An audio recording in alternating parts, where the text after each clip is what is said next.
এটি পৃথিবীর এমন একটি দেশ যেখানে কখনো রাত হয় না। যখন মাঝরাত হওয়ার কথা ঠিক তখনও এই দেশের আকাশে ঝলমল করে সূর্য। ঘড়ির কাঁটা বলে রাত 12টা, কিন্তু প্রকৃতি বলে দিন। এটি হচ্ছে মধ্যরাতের সূর্যের দেশ, নরওয়ে। প্রতি বছর মে মাসের শেষ থেকে জুলাইয়ের শেষ পর্যন্ত প্রায় 76 দিন এখানে সূর্য অস্ত যায় না। সময় থেমে যায়, রাত আর দিনের সীমারেখা মুছে যায়। তখন প্রশ্ন আসে, এই দেশের মানুষ ঘুমায় কখন, সকালের নাস্তা করে কখন, শরীর কি আদৌ বুঝতে পারে এখন রাত না দিন? কিন্তু এখানেই শেষ নয়। নরওয়েতেই রয়েছে এমন একটি জায়গা যেখানে 100 বছরেরও বেশি সময় ধরে সূর্যের আলো পৌঁছায়নি। তাহলে সেখানে মানুষ কিভাবে বেঁচে থাকে? কেমন তাদের দৈনন্দিন জীবন? সূর্য ছাড়া জীবন কি আদৌ সম্ভব?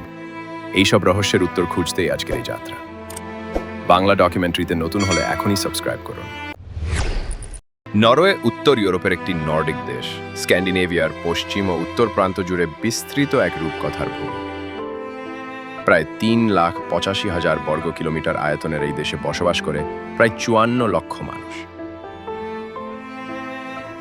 এর পূর্ব সীমান্তে রয়েছে সুইডেন, উত্তরে ফিনল্যান্ড এবং আরও পূর্বে রাশিয়া। কিন্তু নরওয়েকে আলাদা করেছে তার সীমান্ত নয়, আলাদা করেছে তার ভৌগোলিক পরিবেশ, প্রকৃতি আর আলো অন্ধকারের অদ্ভুত এক নিয়ম।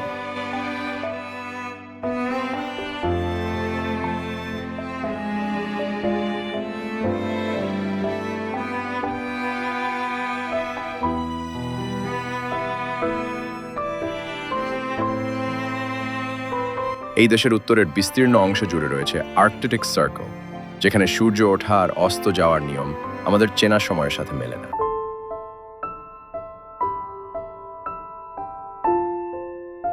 গ্রীষ্মকালে নরওয়ের উত্তর অঞ্চলে ঘটে প্রকৃতির এক অবিশ্বাস্য ঘটনা, মিডনাইট সান। সূর্য আকাশে ঘুরে বেড়ায়, কিন্তু অস্ত যায় না।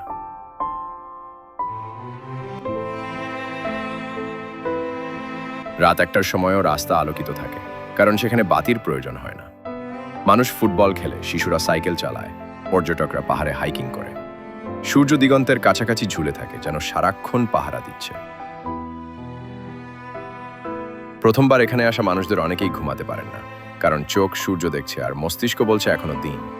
এই জন্যই নরওয়ের ঘরগুলোতে ব্ল্যাক আউট কার্টেন ব্যবহার করা হয়, যাতে সূর্যকে বাইরে আটকে রেখে মানুষ নিজের শরীরকে জোর করে ঘুম পাড়াতে পারে। এখানে মানুষ সময় মাপে ঘড়িতে নয়, অভ্যাসে।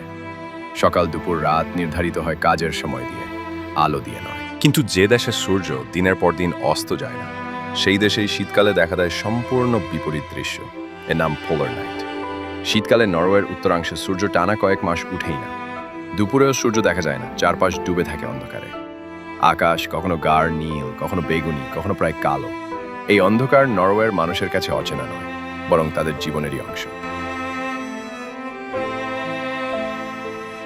এই অন্ধকারের সবচেয়ে বাস্তব উদাহরণ হলো নরওয়ের ছোট শহর রজুকান। চারপাশে উঁচু পাহাড়ে ঘেরা এই শহরে শীতকালে সূর্যের আলো ঢুকতে পারে না। বছরের প্রায় 6 মাস এখানে সূর্যের মুখ দেখা যায় না। এর প্রভাব পড়ে মানুষের মনে, শরীরে, জীবনে। একসময় এই শহরের মানুষ বিষণ্ণতায় ভুগতে শুরু করে। শিশুদের মধ্যে ভিটামিন ডি এর ঘাটতি দেখা দেয়। শহরটি পরিচিত হয়ে ওঠে সূর্যহীন শহর নামে। কিন্তু নরওয়ের মানুষ প্রকৃতির কাছে হার মানেনি। 2013 সালে তারা পাহাড়ের চূড়ায় বসায় বিশাল বিশাল আয়না, যেগুলো সূর্যের আলো ধরে এনে শহরের কেন্দ্রে প্রতিফলিত করে। সূর্য আকাশে নেই, কিন্তু আলো আছে। যেদিন প্রথম আলো শহরে এসে পড়ে, সেদিন অনেক মানুষ চুপচাপ দাঁড়িয়েছিল, কেউ কেউ কেঁদে ফেলেছিল, কারণ 100 বছর পর তারা আবার সূর্যের আলোয় দাঁড়িয়েছিল। নরওয়ের আকাশে আরেক বিস্ময় দেখা যায় শীতের রাতে, নর্দার্ন লাইটস। হঠাৎ আকাশে নাচতে শুরু করে সবুজ, নীল আর বেগুনি আলো, কখনো ঢেউয়ের মতো, কখনো আগুনের শিখার মতো। প্রাচীন নরস মানুষ বিশ্বাস করত এগুলো দেবতাদের আত্মা। আজও আধুনিক মানুষ এই আলো দেখতে গেলে বাকরুদ্ধ হয়ে যায়।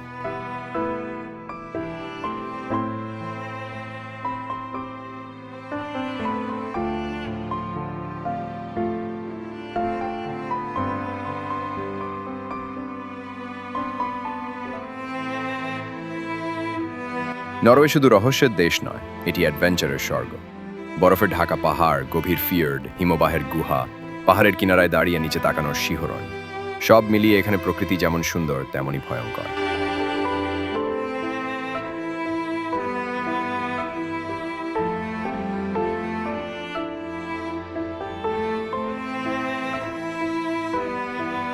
এই দেশের মানুষ পৃথিবীর সবচেয়ে সুখী মানুষের তালিকায় বারবার উঠে আসে।